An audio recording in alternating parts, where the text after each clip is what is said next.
Hi, ladies and gentlemen, I'm Hannu the Hande Mäkinen, and I am joined by the one, the only Retrokaiser. Thank God.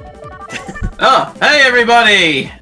How's everyone doing out there in podcast land, or YouTube land, or wherever the hell it is you listening to this? Probably stuff. YouTube. I would be surprised if you hear it anywhere else. Yes. So, welcome to this podcast of ours. I'm gonna be real with you. I do not have a title ready for this podcast of any description. I honestly just, maybe we can workshop one. But hey, Kaiser is back, and I'm happy to always talk with Kaiser. And it's been way too long since we've talked. We've literally, we've exchanged a few messages, but I don't think we've talked since the House of Usher. No, I think the last time we talked, you said words from a book, and I made ridiculous sounds. You made ridiculous sounds. Which is all right, yes. But hey, which is a typical Friday night, I guess. Yeah. I don't really have. Well, I have some topics I want to talk about in this podcast. Some YouTube stuff, some real life stuff, some other random stuff that I kind of thought about. Like this is, like I said, this is going to be a random stuff podcast thingamabob, and I have a lot of things I want to talk to you about, but I want to hear from your side as well. Yeah. Are you sure you want to? Well, yeah. Well, I'm gonna go into my YouTube stuff first, but I want to kind of know, like, what exactly are you, what exactly are you working on? I know that last time, no, it wasn't last time. Was it? Or was it? Was it last time you were advertising the Emerald Rangers? Classroom video game classroom, the Tempo series. Yeah, I finally this past weekend I finally did look at the Tempo episode. Yeah, nice. I left left comments on it too, like, so I really like the sprite art on that. Yeah, you did the script on that, and then you did a little joke bit on it as well, didn't you? I did things for it. Most of the work was Sendu for that one. Okay. The bits that I remember was just adding in little lines, because I did help write the script, but the bulk of the work, I guess that's correct, was done by Sendu. Although the odd specific thing I remember doing for it is like the blackboard thing, like not the sprites on there, but like the little Sonic drawn on the blackboard. That was me. Yeah. I mean, I'm not Sonic. I mean, I drew Sonic. I mean, geez. I may be blue, but I don't run around naked wearing red shoes. Maybe I do. Okay, now I'm concerned, because you said you were blue. You're running out of oxygen? What's going on down there in Australia? Yeah.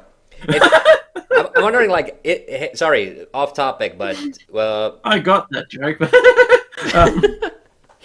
Yeah, but it's like, are you having what you would consider like, oh god, wait, the seasons are flipped, so it's autumn for you, isn't it? So it's going into summer.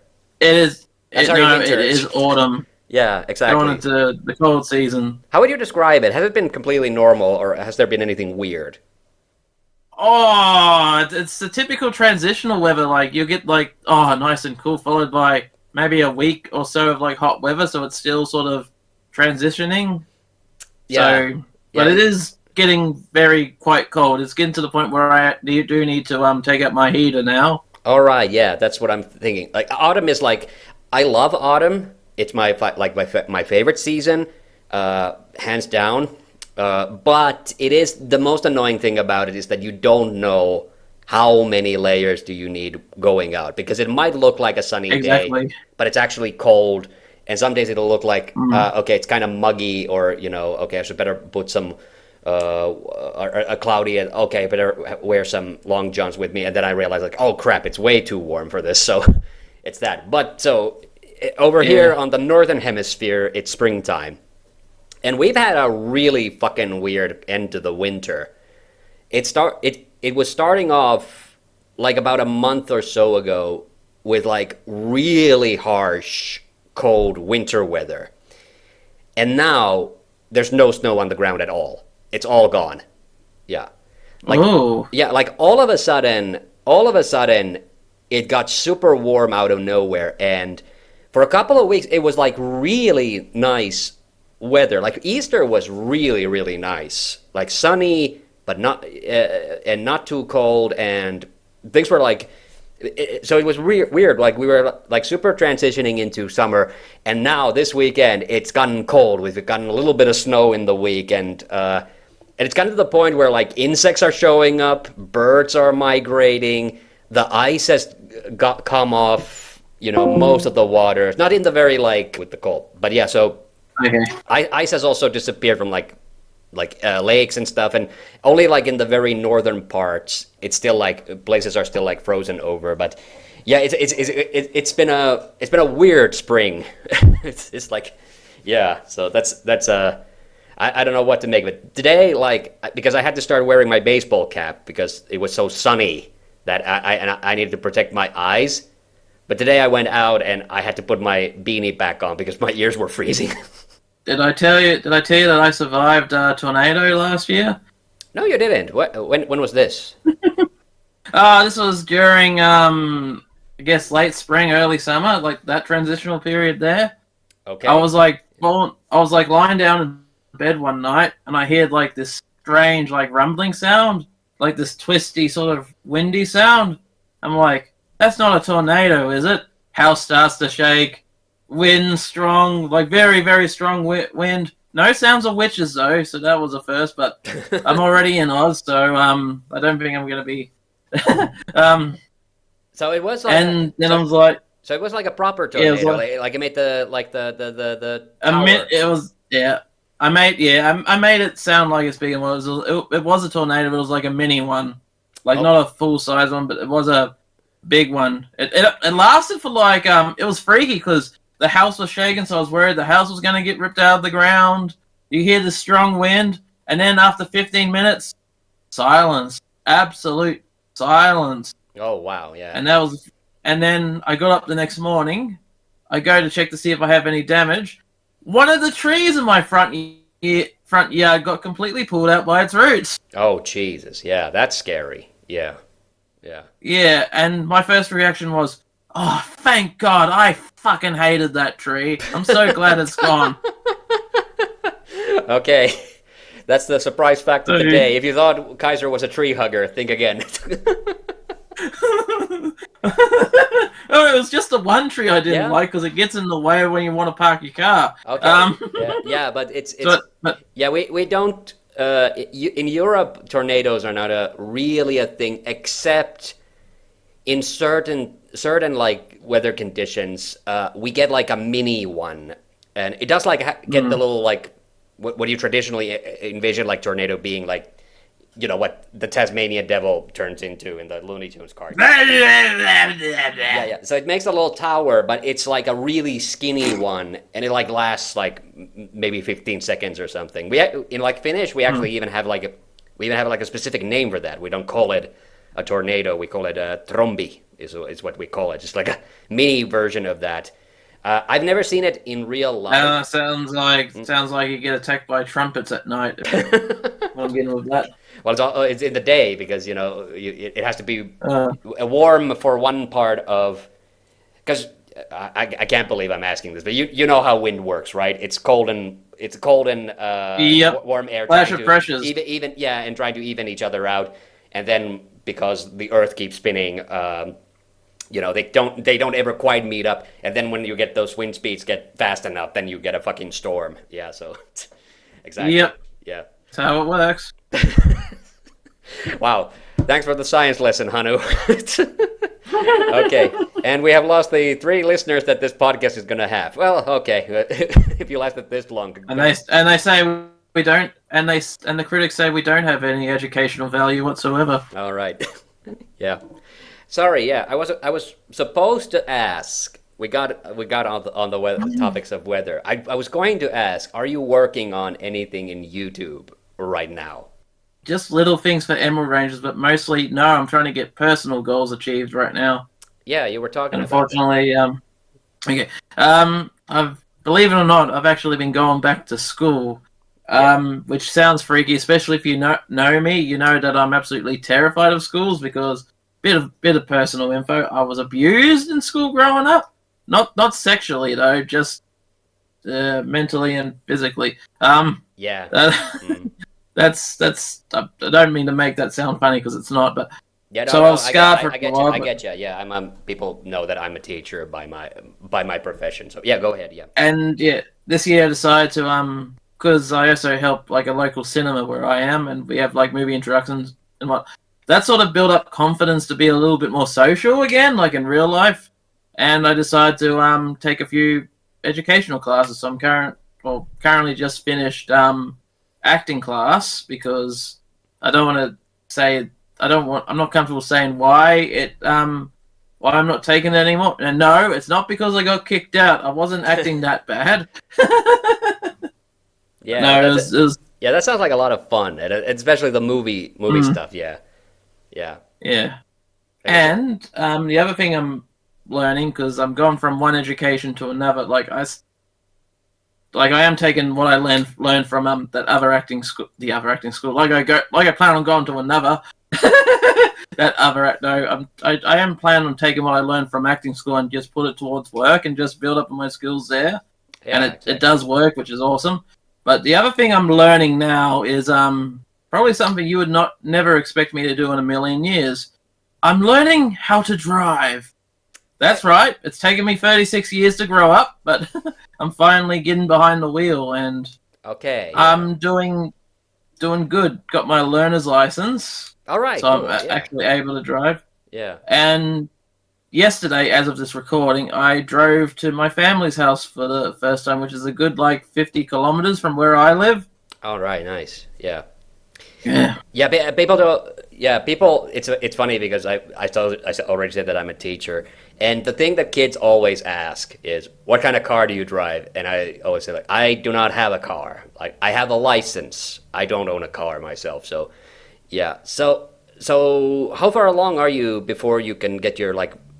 You have your final driver's test? Is it like is Australia the same like in Finland? Like there's an arbitrary kind of like a period that you have to wait before you get to like Yes. It also differs between how old you are. Like if you're a younger, that makes me sound like I'm old, which I'm not that old, but I'm not that young either.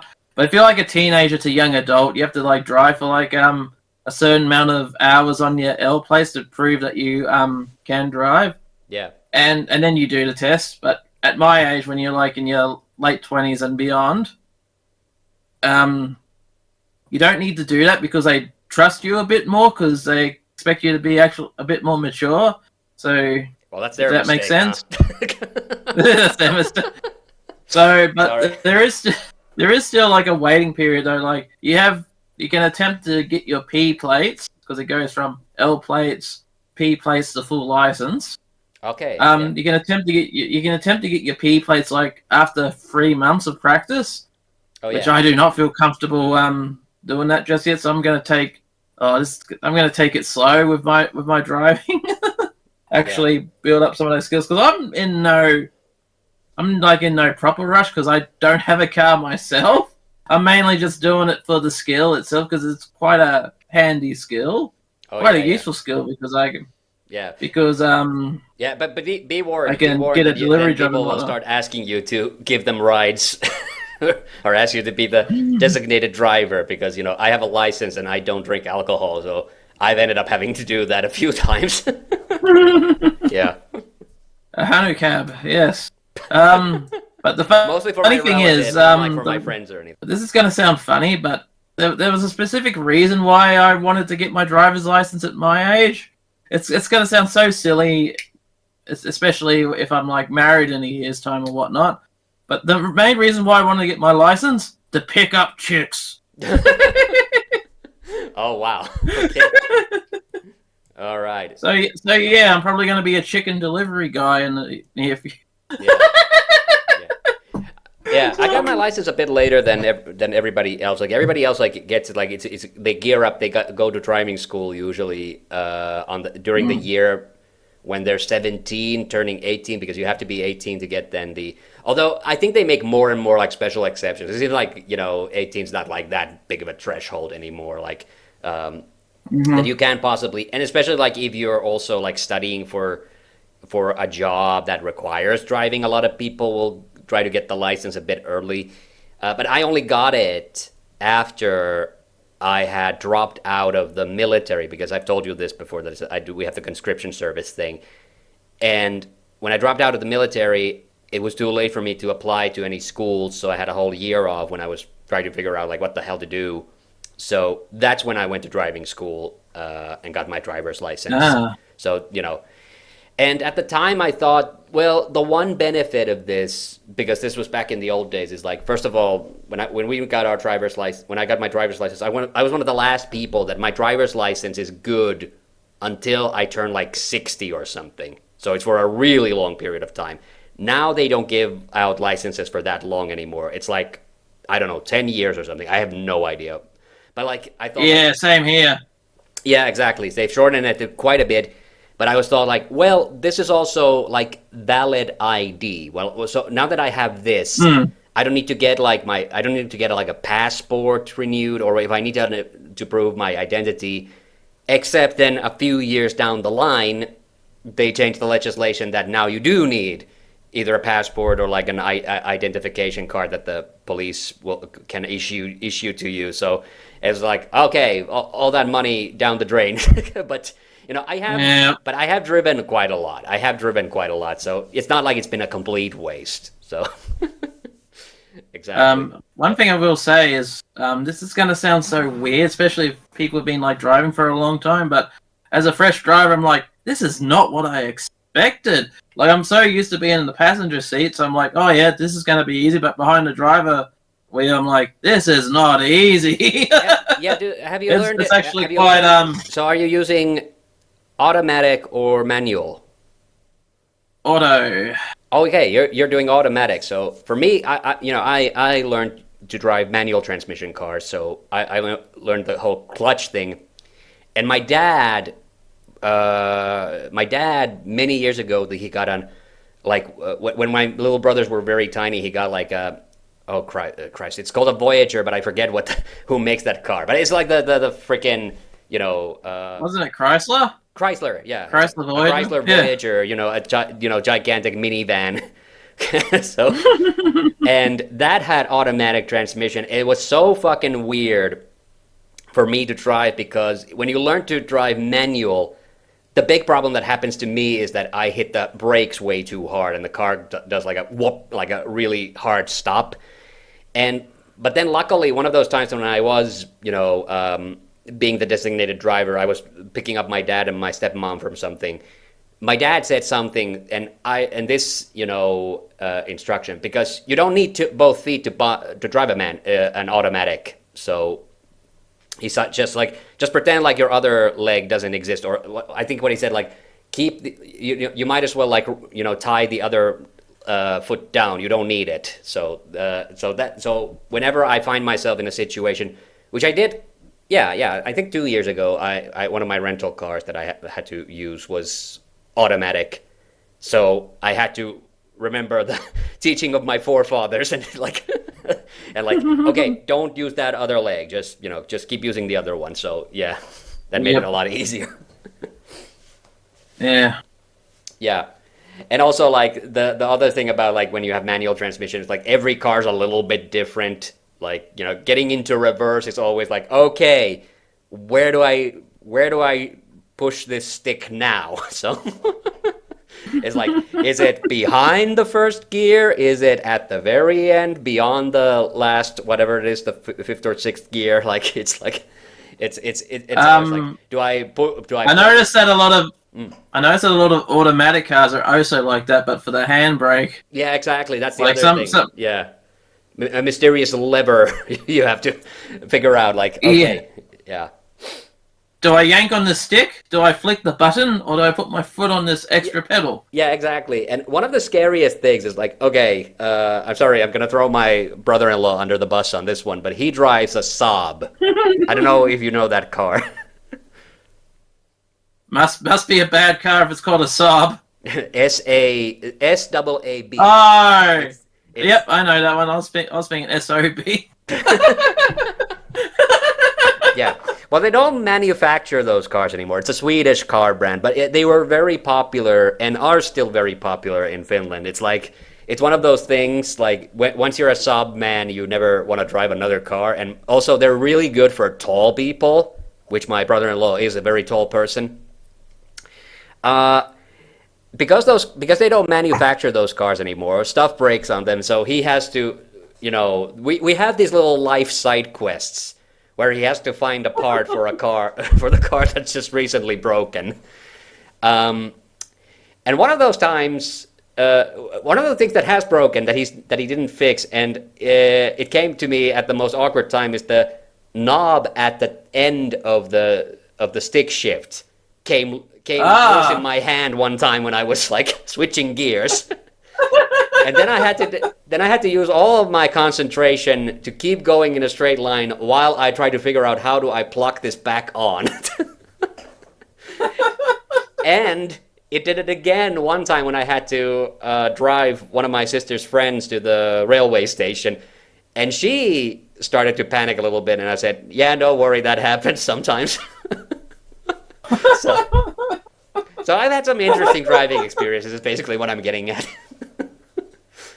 Yeah. That's not one of those things. You don't want things to come off in your hand when you're. No, that's the one thing every man doesn't want to hear. Having a loose knob come up in your hand. Oh, you. Yeah, but so what would you say is the longest distance you've driven so far? Yesterday, about 50 kilometers. That's the first time I've actually did like an actual long drive. Yeah, that's like most other drives I did before, like a couple kilometers. Or when I first started out, it was just like a couple blocks. So I did start off very, very small. Yeah. And I'll tell you what, even if I am driving around the block, I was worried I was going to leave skid marks not just on the road, but also in my pants.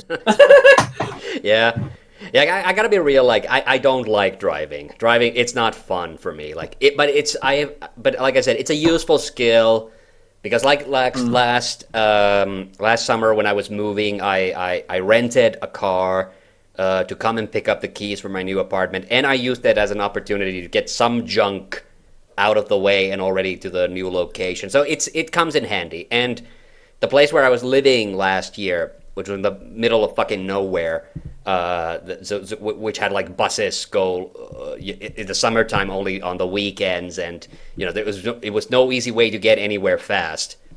I had to make use of. There was one guy in the village who rented cars, so I made use of his services and rented cars when I went to visit my friend Ville, for instance, because it was so weird.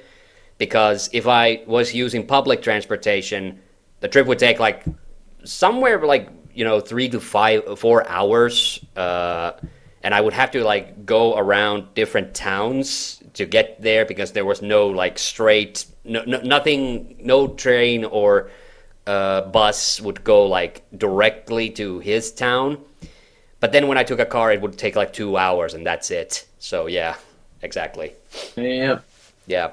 I've got a similar experience like that where I am, except it's with the train, because there's a town that's like an hour away from where I am by car.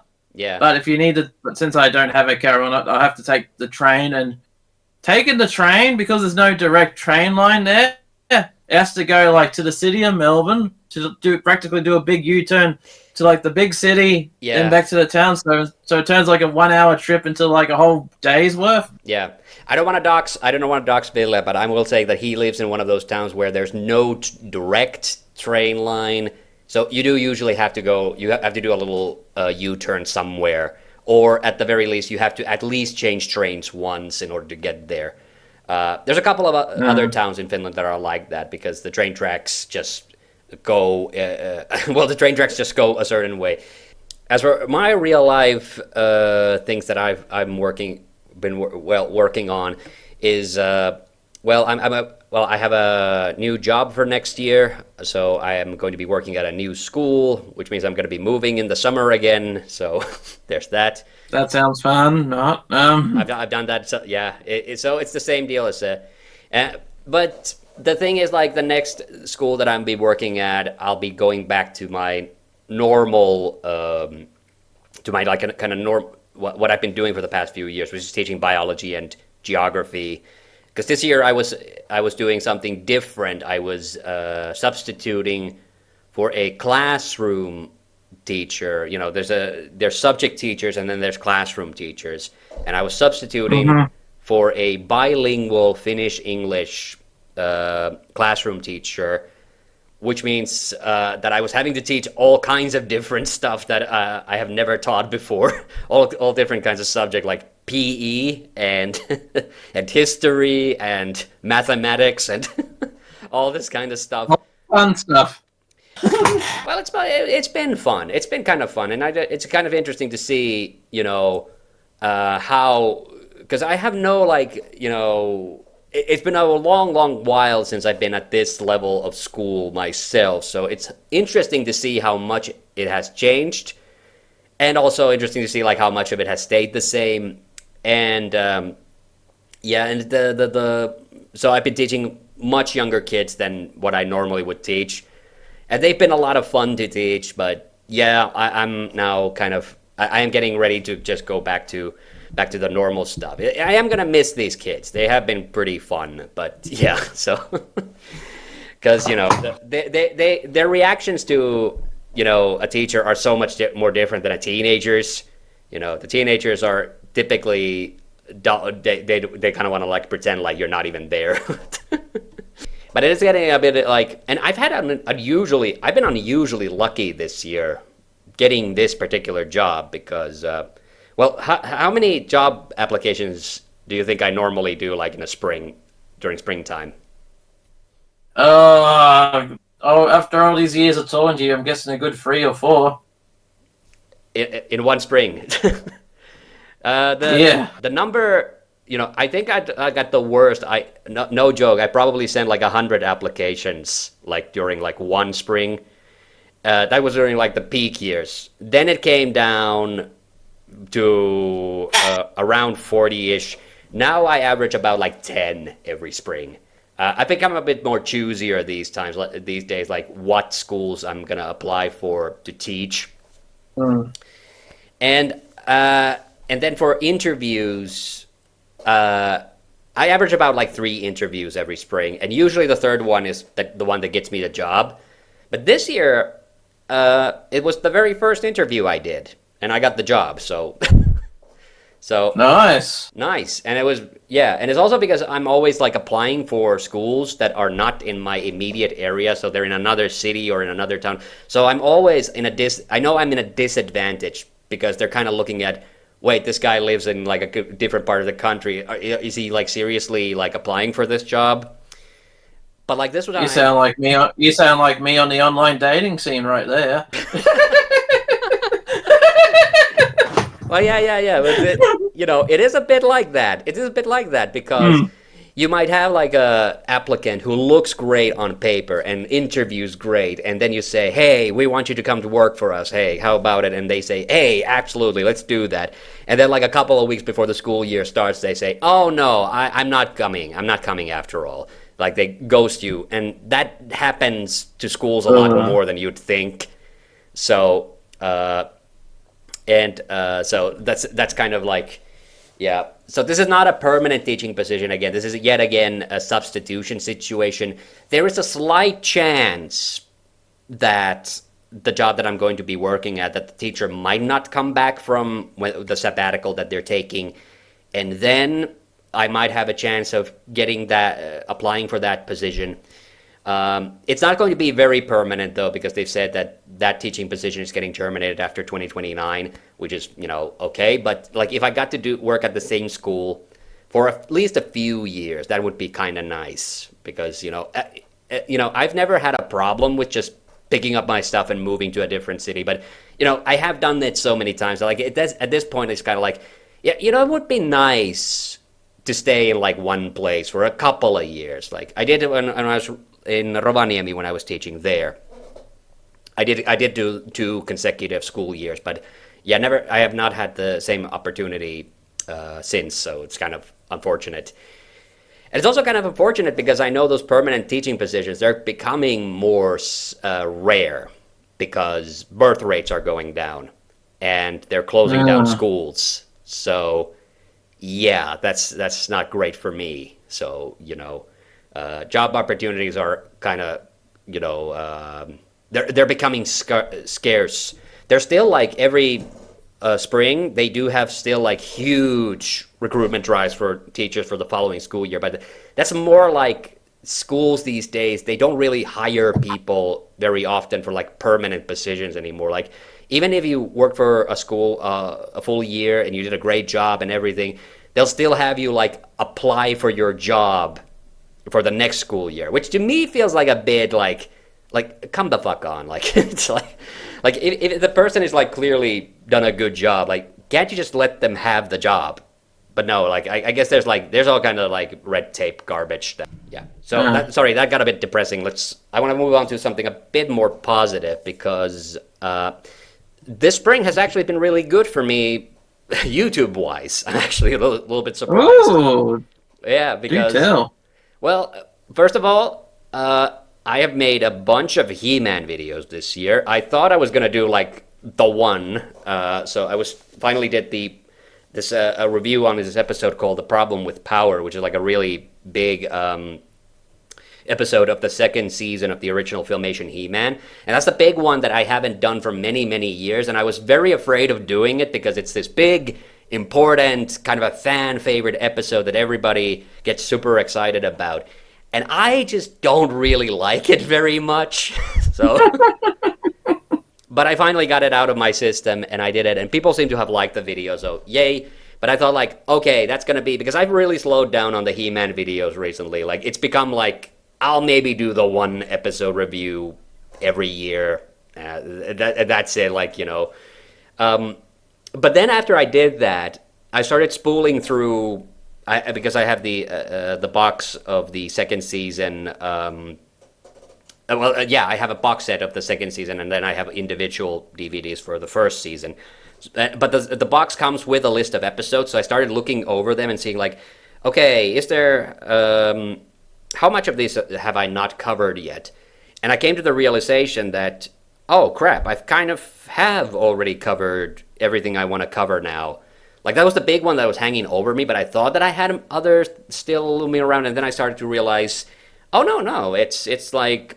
Okay, so then what I did was a follow-up to a video I did last year where I went through the first season of He-Man and talked about all the different episodes that I was not planning on making individual review videos for, and explaining why I had never done review videos for them.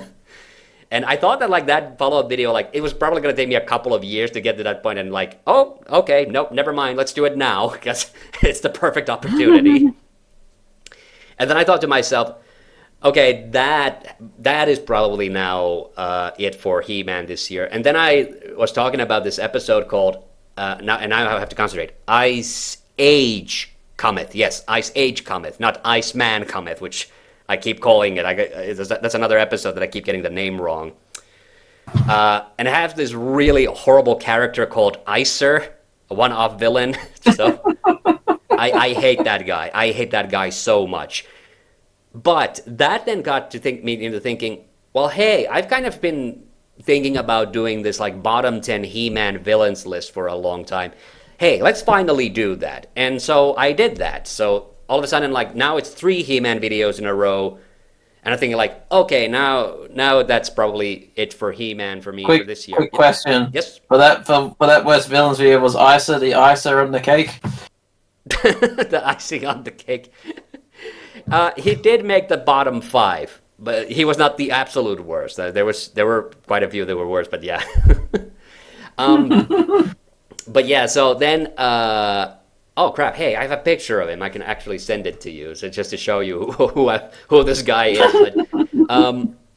But I thought, like, okay, that's it for He-Man this year. So because I wasn't thinking about like really doing anything else, like big review videos or anything like that.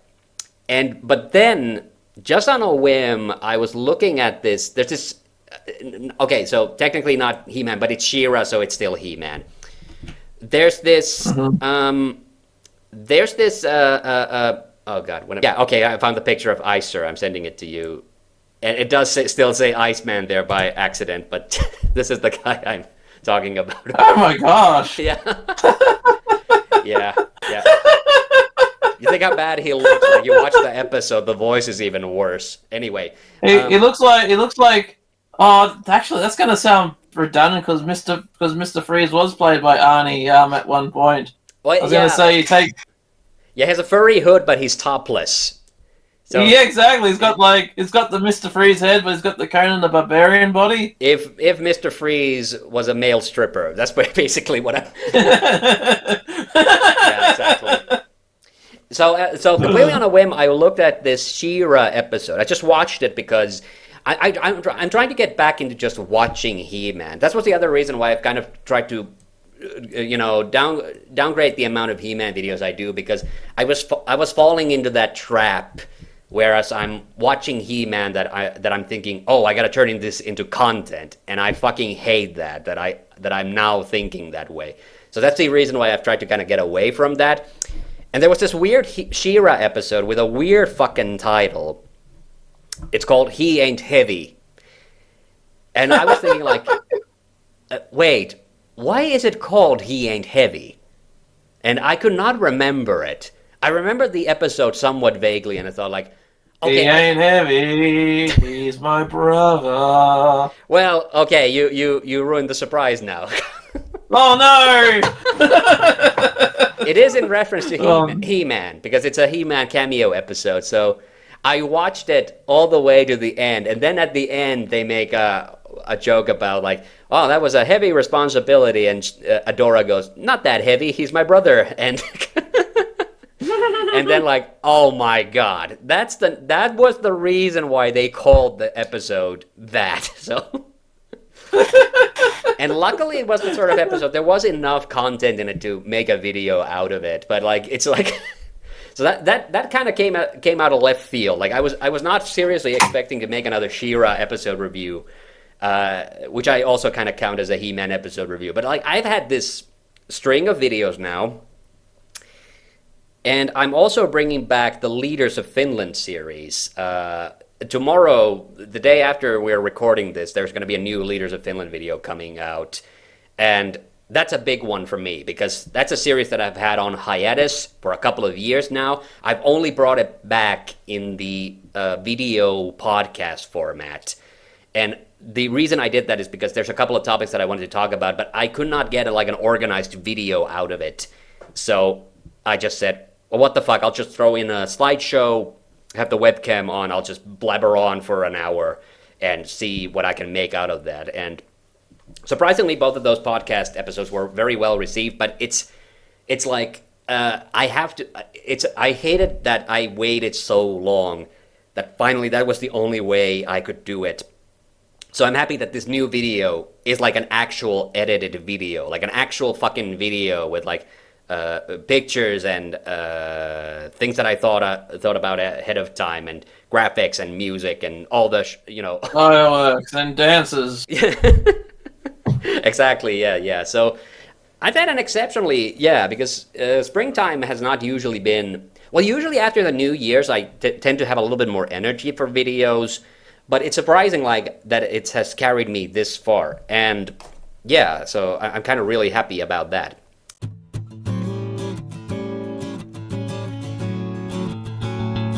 All right, hey, Kaiser had a little impromptu segment he wanted to do, so here we go. Yes.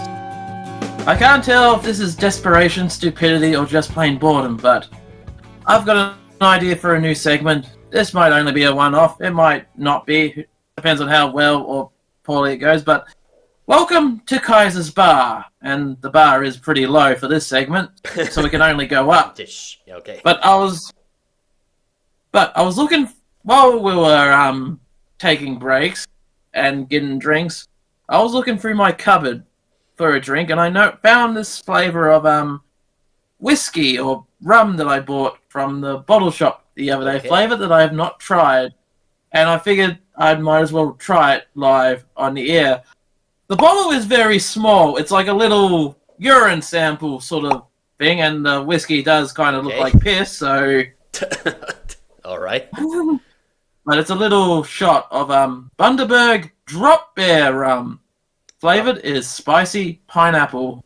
Okay, I assume that this is an Australian thing because of Drop Bear. Yeah, and Bundaberg as well. Even though because it's based off a city in Australia called Bundaberg, even though the logo is a polar bear. Okay. I don't get why it's a polar bear, but okay. I guess he's the drop bear. So yeah. But anyway, this is spicy pineapple, so I have no idea what to expect.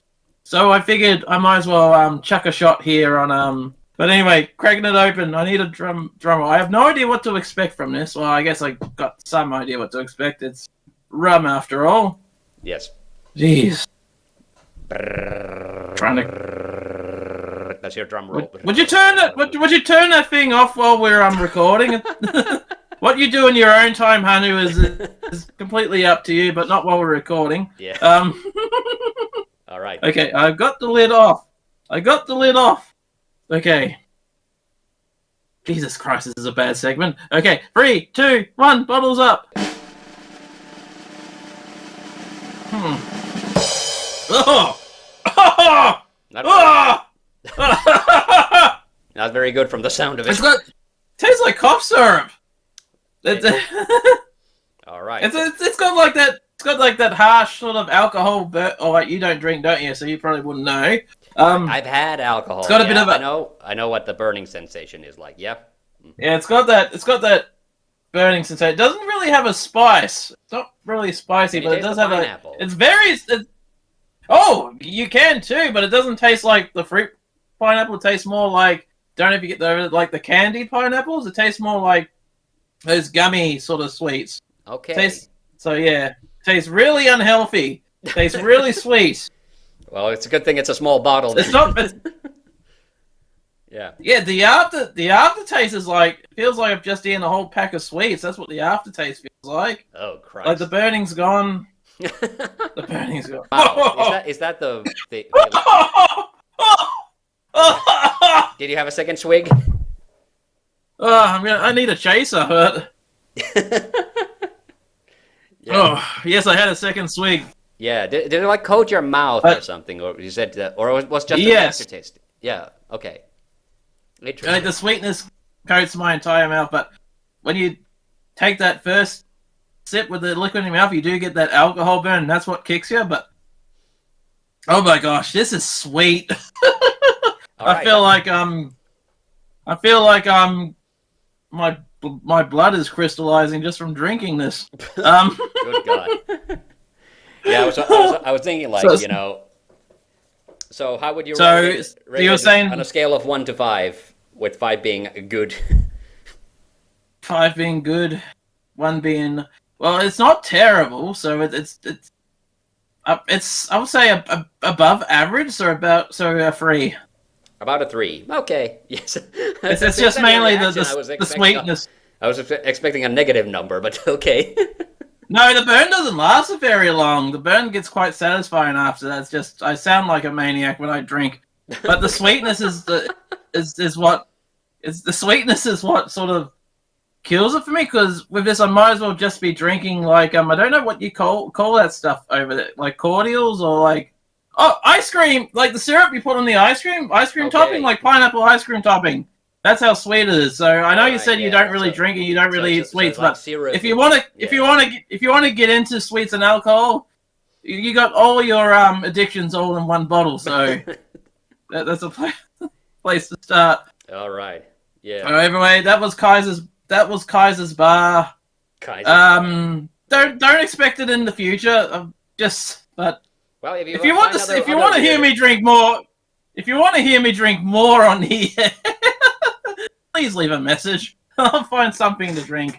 I don't know, maybe other kinds of alcohol, new kinds of sweet drinks. A bottle of bleach. No, I won't be drinking a bottle of bleach. Not. Geez, that'd be a dark podcast if that happens. Yeah. I know. But anyway. Yeah, on my drinking habits, like I don't drink weird novelty alcohols. Yeah, it's usually like a glass of Jack. Oh wow, you're hurting. But yeah, I was saying that you're. I'm dropping it to a 2.5. as you can see, Yeah. the bar is low. The bar is low, but thank God we can't get any lower than that.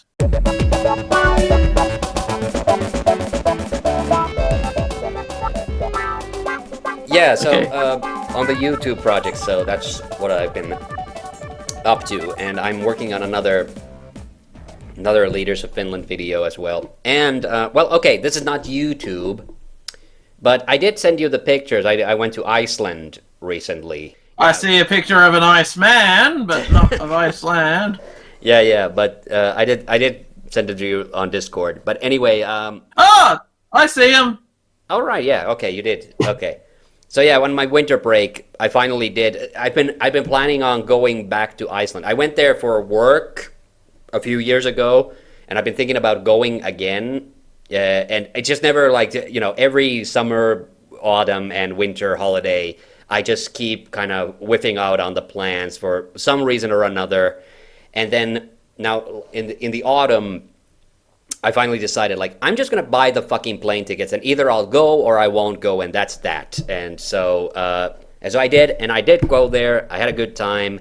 If people want to hear about the trip itself, on my Let's Play channel, I did the video where I was playing Adventure Island 2. That's where I talked about it. But that's not what But that's just like something, you know.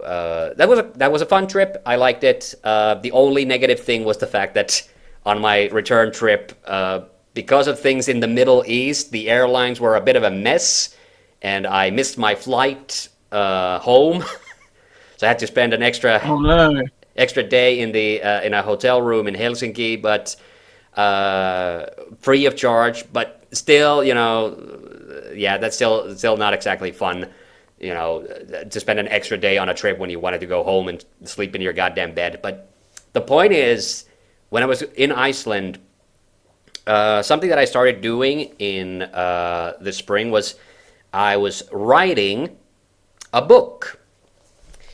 And yes, a horror novel, or that was the goal. And I was using the Iceland trip as an excuse because I was going to spend the evenings in a hotel room not doing anything. So I decided, well, that's when I'm going to proofread this thing and expand on it. And I was in it, and I was hoping to turn it into a novel. It didn't quite hit the novel length. It's more like a novella. So, you know, a really long short story, you know, somewhere between a short story and a novel.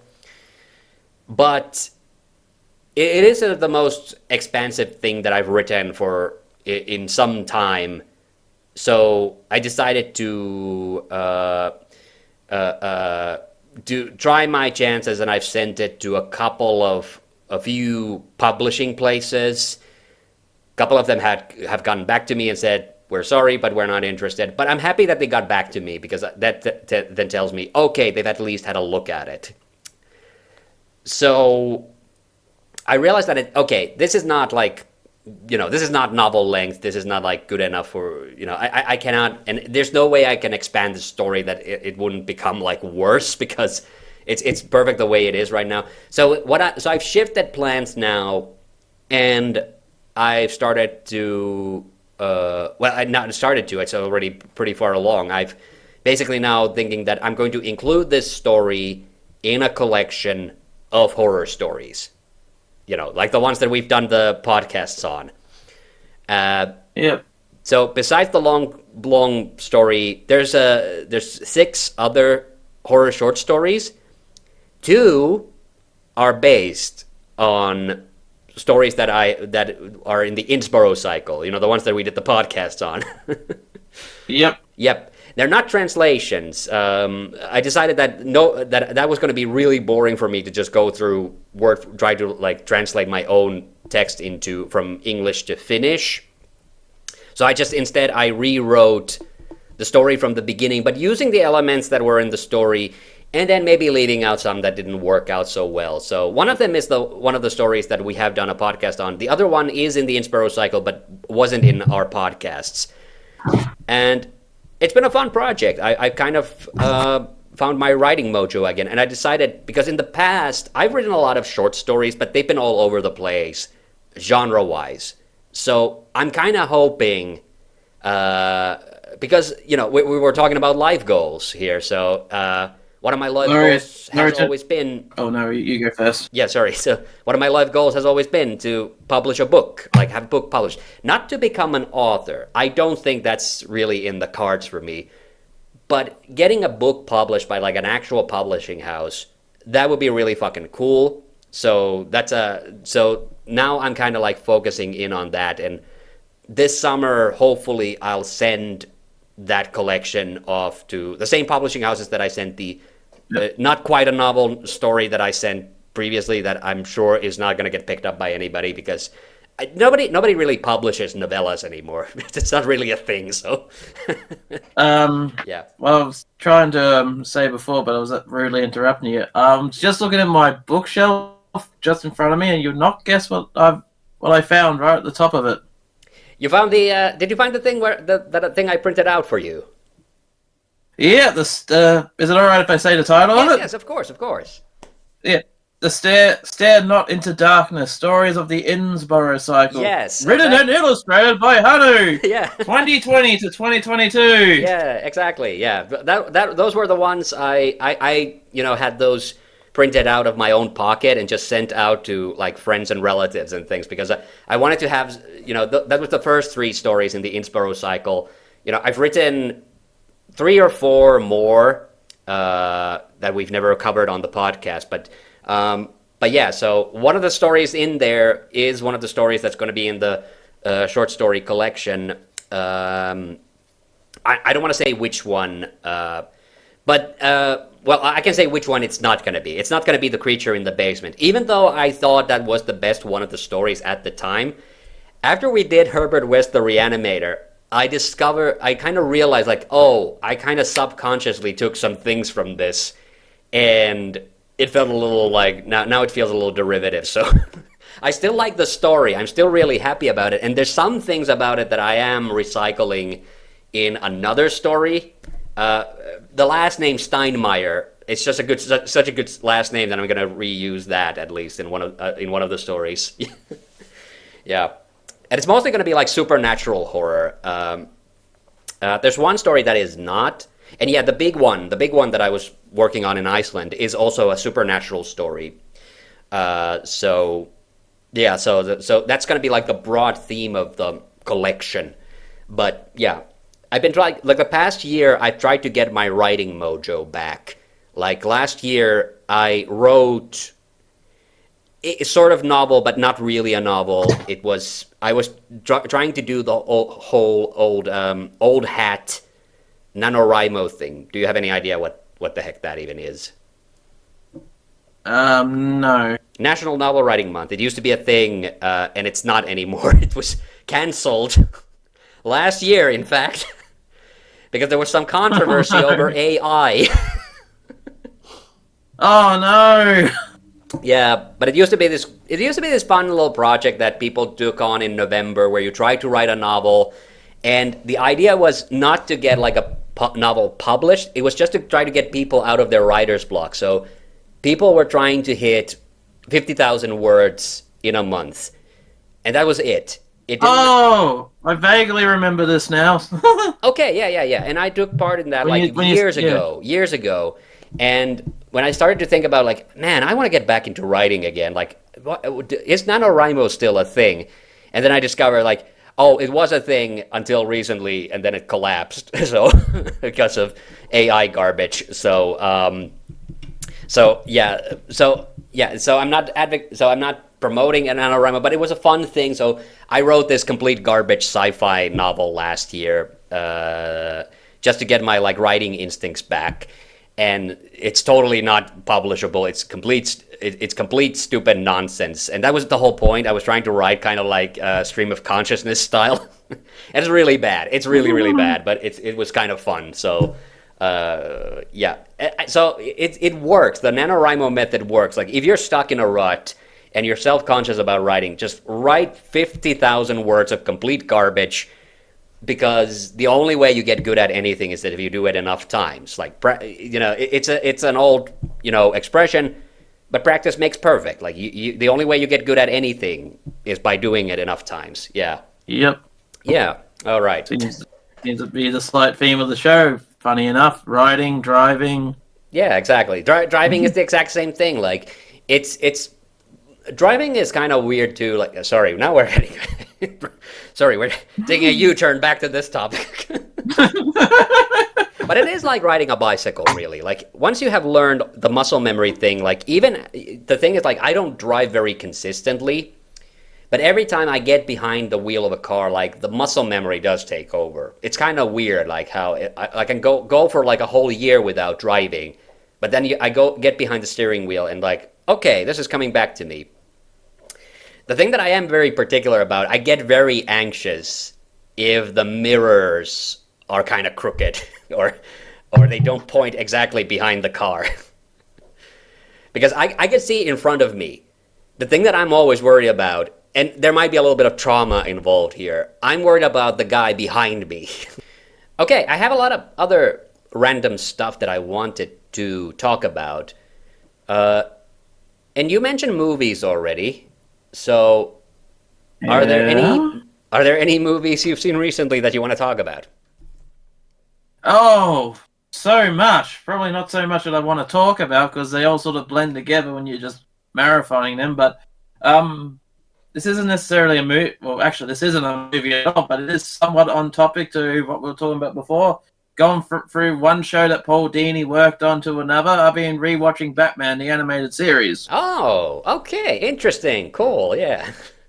So yeah, I've got the complete collection. It's also got the weird second half with the art style changes. The new adventures, the Adventures of Batman and Robin. Yeah, yeah. But this has also got like the classic Batman animated series as well. All right. And it's the thing about the box set is like each disc is a bit of a slog to go for it. Like not in a bad way, but because each disc, it's like a 12-disc box set. Yeah. But it's got like 13 episodes per disc because it's Blu-ray. Yeah. So that's a lot of Batman to sit through, and I've only just finished rewatching the first disc, and there's some really good episodes. Some quite a few forgettable episodes as well. Have you got that like you watch once and you absolutely forget exist because that sort of goes when there's like lots of episodes. But the episodes that really stuck out to me was the Two-Face origin story. All right, I just watched that one the other night, and that's and it's just like it's just Harvey Dent turned to Two-Face and how he handles that. But the thing that struck me while watching this is like this is really deep for like a kid show. Oh yeah. I mean, I loved it as a kid, but I love it even more as a grown-up because it's funny as a kid when I turn it on. If it's like a bad guy that doesn't interest me, I'm like, where's Joker? Where's Two-Face? Even though I could be missing out like a really good episode. Okay, yeah, but absolutely, because Paul Dini and Bruce Timm, who designed his art style is what is on the show. Like, both of those guys started on He-Man, so yeah, so it's absolutely like that's and Paul Dini is absolutely was one of the best scriptwriters on He-Man. I'm absolutely not surprised that he went on to do such a good job on Batman the Animated Series, like because there, of course, he wasn't tethered or limited as much by the the conventions that Filmation had regarding like what was and wasn't allowed.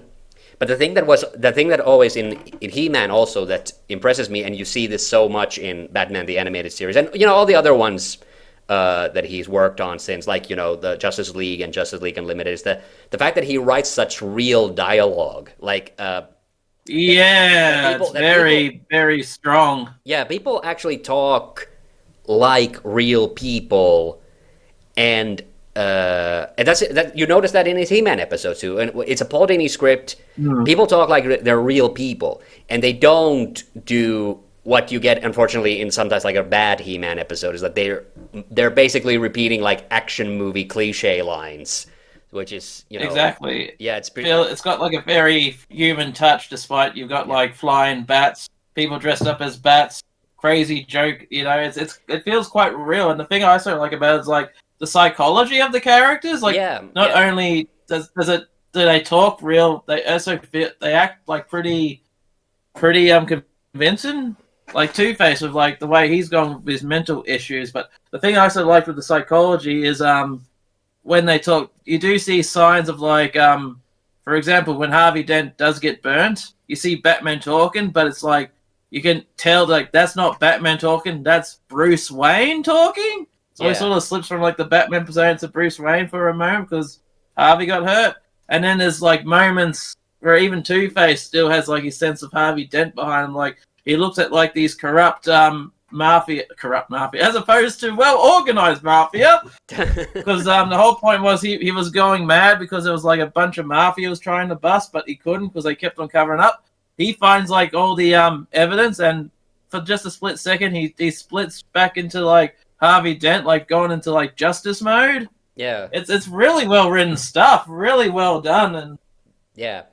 As a kid, I was really like, Batman Forever is my favorite Batman movie. But yeah, as a kid, there was a phase when I was really obsessed with like Two-Face. Just the idea of the guy being like split in half, and one half being like monstrous. And I do like, it's weird because I only got to then see the Batman animated series like here in Finland. It came on a little late, but then.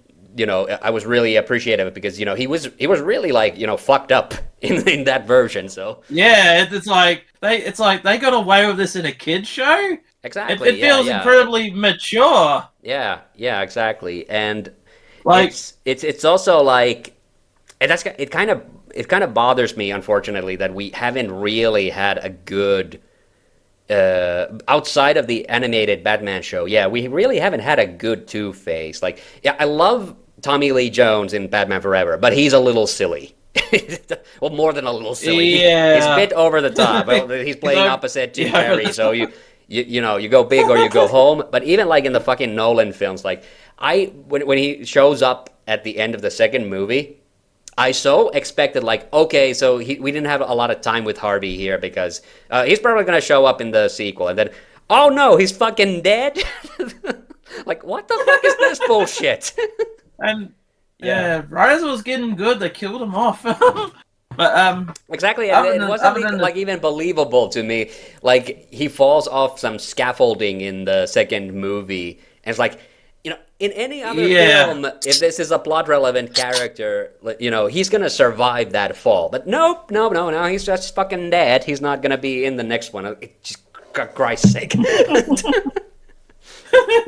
I grow more resentful of the Nolan movies as years go on. I have a bit of a chip on my shoulder on that. I'm not gonna talk about it. Let's move on. Yeah, sorry. Okay. But anyway, some of the other episodes I was watching on that first, because I've only watched like the first 13 episodes again. Yeah.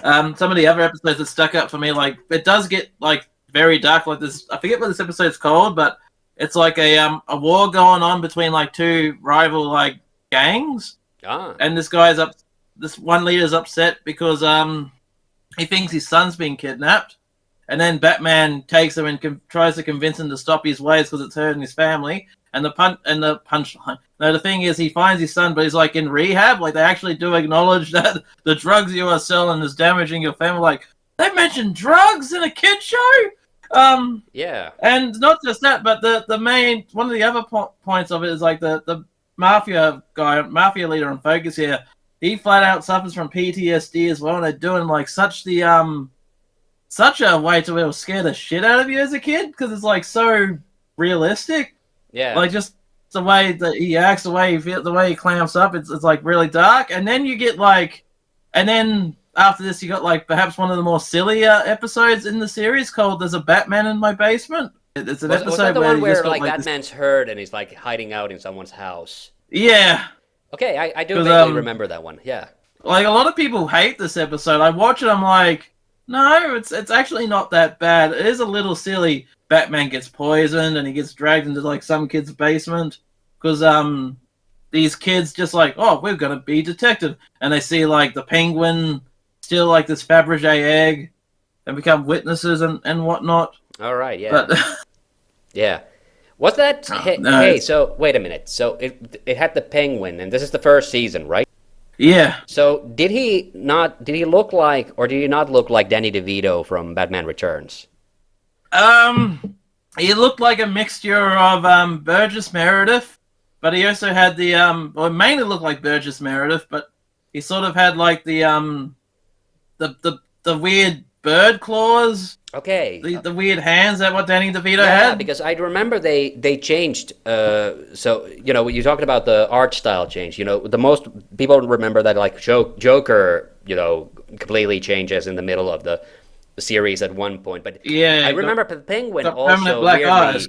weirdly. I remember it, but I might be remembering incorrectly. I remember that he starts looking like the Danny DeVito version, but then they later reverted him to looking like that he has that long nose, but he's not so deformed anymore.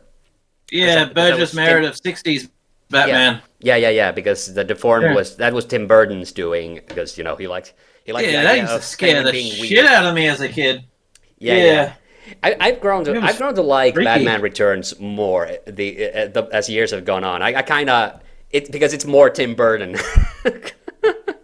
Yeah, it's also really dark for a Batman film too. But Oh yeah. It's got like it goes all over. I mean, that's the thing. That's the funny part about Batman Returns is that it kind of it made bank at the box office, but then the reason they got rid of Burton was because the film was so violent that I think it was like McDonald's stopped like some Happy Meal promotion or something because of it. yeah. And I'm like, Oh no, the Happy Meal. that makes me think That, like, my God, the '90s was such a shit period. Like, I'm sorry, I'm a kid I'm a '90s kid, and I do love most things '90s, but like that shows what a vapid time it sometimes could be when like shit like that decides who gets to like direct the next Batman movie. Yeah. So it's like and that even carried over. To like Batman and Robin. In fact, that's what ruined that movie. I love Batman and Robin. I completely unironically, but I do feel bad for like a lot of the people whose careers like went to shit because of it. So it's a weird fucking movie. But oh yeah, actually last year I finally watched the movie that kind of revitalized Joel Schumacher's career. Do you know which one I'm talking about? He's still making movies.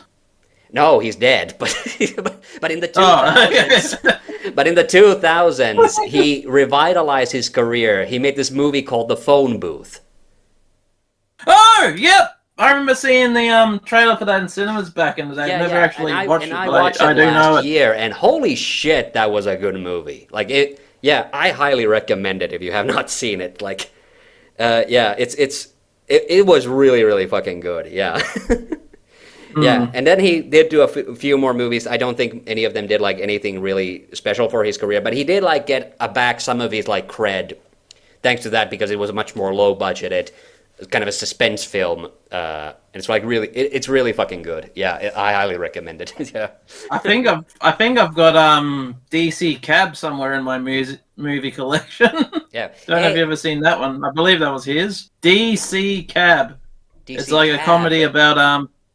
Yep, it's a comedy about taxi drivers featuring features Mr. T.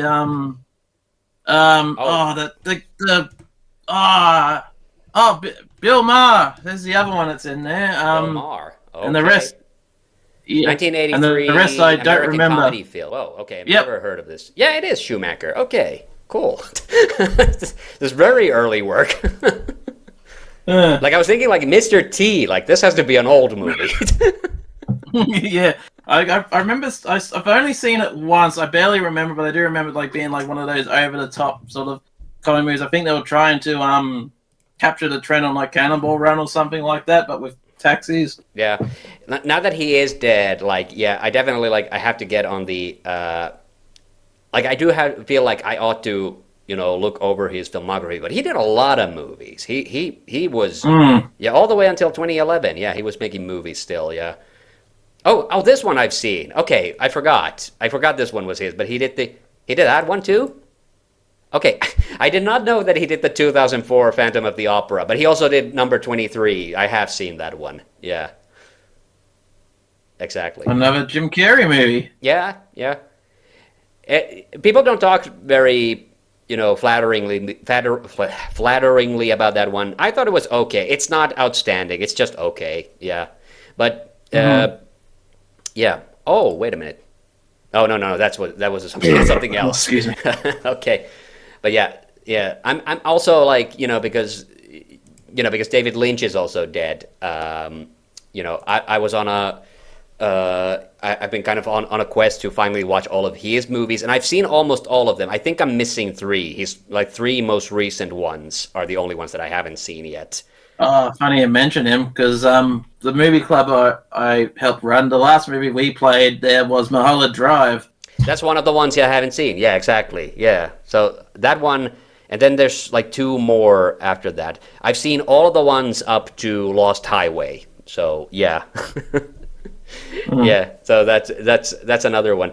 And have you seen his Dune film? No, I've been meaning to watch it. It did get like a re-release on like physical media here, but the problem is it's like an $80+ release. I'm like, no. Okay, yeah, it's also like in some of the collections. If you can get like a David Lynch collection, maybe you'll save a little bit of money. But yeah, I like that one. It's a flawed movie, but it's very silly in places. I get a huge kick out of it. It's not as weird. It's not as weird as some of his other films, but it is like I do like it. It's really, really silly. Yeah. Speaking of, I did remember borrowing like a David Lynch collection from the library of all places. Ooh. Granted, the collection only featured like Eraserhead and some short films. I do not remember the life of me what the short films were, but I have seen Eraserhead and I really liked that one. Yeah, Eraserhead is like right now my top 3 in no particular order is definitely Eraserhead, The Elephant Man, and Lost Highway. They're all slightly different. Well, okay, Eraserhead and Lost Highway are a little bit closer to each other, but Lost Highway like has like an actual narrative, like an actual story. Like Eraserhead is just kind of weird. It's experimental art house. Yeah, I do like it. I do like it exactly for that because it's so fucking weird. Yeah, I don't watch that one as a movie. I just watch it as a living piece of art, which sounds absolutely snobby of me. But did you ever watch Twin Peaks? Yes, I watched the first 2 series of that last year, and I really enjoyed most of it. I have never watched Twin Peaks, but my friend Ville has watched the whole thing and the movies, so yeah, he's way more knowledgeable about it than I am. But he did. He did introduce me to the whole. There's a fish in the percolator thing. So, so I like that, and it is the guy from Eraserhead who says it too. So yeah, I like that. Mm-hmm. Yeah. So the first season of that is really good and highly recommended. Second season is where it can be a little bit David Lynchy in a bad way and a good way, but it's more of his experimental side sort of kicks in with the second season. I don't know, and that's very honestly, it's hit or miss. I like the experimental stuff. It's always when Lynch does maybe a conventional film, it's a bit more dangerous. He did a good job with The Elephant Man. That's a legitimately like a really, really good movie. But Wild at Heart, that's the only one that I don't really like. It's kind of so that's one. And Blue Velvet is like a good mystery. It gets very uncomfortable. I will say that. It definitely is. It's yeah. That's From what I've seen of it, yes, it does. But I do love that I watched it because I got to know that was the movie that revitalized Dennis Hopper's career and made him into the premier villain actor of the 90s, basically. So. Yep, Bowser Cooper, the eye patch guy fake eyeball guy from Waterworld. Because that's the thing the thing about movies is that you don't have let's just say fake eye patch. Yeah, he had the eye patch in Waterworld. Yeah, so but that's the thing. Like it's like you don't necessarily have to like. There's a lot of like classic movies that people talk about. Like you don't have to like the classics, but it is helpful. But I feel like for education purposes, you should at least try to watch them once. Like it's always like I'm sure there's a lot of people out there who don't like The Godfather. I love The Godfather, but it's like you should at least watch it once and then decide whether you like it or not. Yeah, exactly. So, yeah. But hey, also on recent movies, have you seen the Mario Galaxy movie yet? No, because I don't have a cinema that really plays that one where I am. Okay. I know I say I work in like a little setup. Yeah. We play like art house movies and we don't play what's typically airing in cinemas right now. Yeah. But then I won't say too much about that one. I actually did talk about it recently in where did I talk about that? I talked about that in, I want to say, in one of the recent Pokemon episodes. I'll just say that I didn't like it as much as the first Super Mario Brothers film. So I'll leave it at that. The individual gripes you can go check the other video for. Yeah. But I did see, this was completely random because I recently, when I was visiting my friend Ville, there was no talk of this, but then it came up. We did watch the new Naked Gun. Have you seen that one? No, I've heard good things about it though. Yeah, but I've not seen it. It was really good. I was shocked, surprised even. And do you want to hear the most embarrassing thing about me watching that movie? Because all I knew was that Liam Neeson was in it. And then they introduced the leading lady, and I'm looking at this lady and thinking, this is actually really good. This is kind of it's slightly catching the vibe of the original Naked Guns. And then it wasn't until the final ending credits that it hit me. That's Pamela Anderson. I seriously did not recognize her, and I feel so fucking embarrassed about that. But Pamela Anderson, fucking hilarious. I loved it. Liam Neeson, fucking hilarious. Like, that was the thing that I was most worried about. Like, I was thinking, like, is Liam Neeson funny? Like, he's a good actor, but is he funny? And then, as I was watching the movie, I was thinking, you should see him in Shit in His List. That was a bad. No. Okay, good effort. but yeah. Then I realized, like, they did the trick. They did the same trick, luckily, that they did with Leslie Nielsen, which is that he says ridiculous stuff with conviction, which is always funny. So he says stuff that is nice. Yeah, exactly. So it's like, that's the thing. Like, Leslie Nielsen, he wasn't. I mean, in his later movies, yeah, he was mugging for the camera a little bit. But his whole thing was that it wasn't the fact that what he said was funny. It was the fact that he was trying to say it in a completely serious way that causes you. That's half the magic of that series. Yeah, exactly. So that's what makes it so goddamn funny. Mm-hmm. Yeah. So, and maybe in the later Naked Guns, they did a little bit more and more, had him like, go cross-eyed and have silly expressions and things like that. But that was not the primary. Especially in the Naked Gun knockoff movies that he was in. Yeah, but I still, Leslie Nielsen, I still love, and I was very much impressed. The thing that kept bothering me was the bad guy, and I was looking at, I know this actor, where the hell do I know him from? And then, it's finally, because neither me or Ville could identify him, I finally had to, Wikipedia it. And then I discovered, okay, he was William Stryker in X-Men Origins Wolverine, which is a movie I do enjoy, but it is a ridiculous. It's a movie that doesn't work as a standalone movie.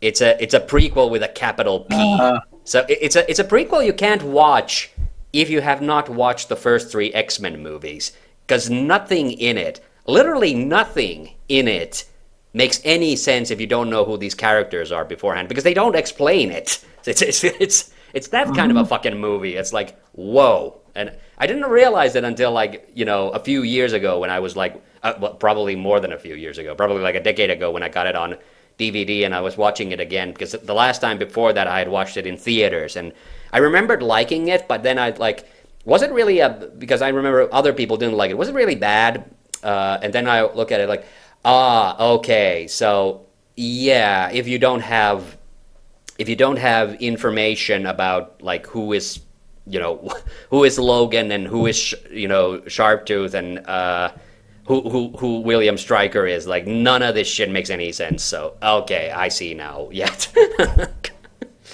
Yeah, but I still like it. It's a bad movie, but I still like it. Mm-hmm. Yeah, so the Naked Gun thing. And actually, speaking of new movies, like today, after we recorded this podcast, I'm planning on seeing that new Michael Jackson movie. I've heard some mixed things about it, but yeah, I am genuinely curious about it, yeah. The trivia I remember hearing about was it was supposed to come out last year, but there were scenes in it that got him in legal trouble, so they had to recut the movie and whatnot. Yeah, I'm a bit surprised that it is now finally coming out. Like you think that with somebody as important as Michael Jackson that they would have done the biopic already like some time ago, but just remember it took so long to get an Elvis biopic. Yeah. Well, I don't know. Didn't Kurt Russell like play Elvis like in the 80s already or something? No, I'm probably thinking of that movie 3,000 Miles to Graceland now. Yeah, well, whatever but it's like it's a bit weird that it took that long, but I definitely am making a point to actually go watch it. So yeah, and I'll probably be sharing those thoughts on the Pokemon Nuzlocke Let's Play, which is weirdly still going on. I still haven't cracked out. Pikachu, I choose you. I love that you went to Elvis there for that one. Yeah. Hey, Squirtle. Maybe we should finally. What do you think we should call this podcast? What the hell have we been talking about? That's life. That's life, and also we've talked about driving. We've talked about your acting thing, your movie thing. This really is a grab bag of a podcast, isn't it? I don't want to call this just another random podcast. That seems like I've done that too many times. Driving, acting, teaching, and Paul Dini. Driving, acting, teaching, and did you say Houdini? Paul Dini, not Houdini. Driving, acting. Watch as I make this He-Man character disappear. Teaching and Paul Dini. I'm writing that down. Yeah. The thing is, like I've said that I've been teaching these kids that are a little bit younger than what I teach normally. They sometimes do say stuff that makes me crack up, like completely unironically. They will just say something, and I want to say this one because this was on my mind because I completely cracked up. This happened during lunchtime. And one of the kids was telling that his dad told him that he didn't start like traveling to other countries until he was like in his 30s. Like when he was a little kid, he didn't go anywhere. That's the key. He said the words. When he was a little kid, he didn't go anywhere. And then one of the kids said, "Not even to the toilet." And it was so like from the left field. I immediately like just cracked up like. Because kids are so literal, like, I love that. I always love that, so... Yes, because I was born a statue. But I think we have a decently long podcast here. Thank you for listening, if you are still listening at this point to these two farts just talking about some random shit. But hey, it was really nice catching up with Kaiser. Catching up with you too, buddy. Yeah, and leave us comments about maybe if you are still listening to this bit. What do you want to hear us maybe talk about in the future? So it doesn't have to be another friggin' horror story again. We can do something else for a while. And if you don't want us to record anything together again, send Hannu $5,000. All right, but I think we'll be signing off here. I've been Hannu TheHande Mäkinen. See you on the next one, Kaiser. Any last words? Bye.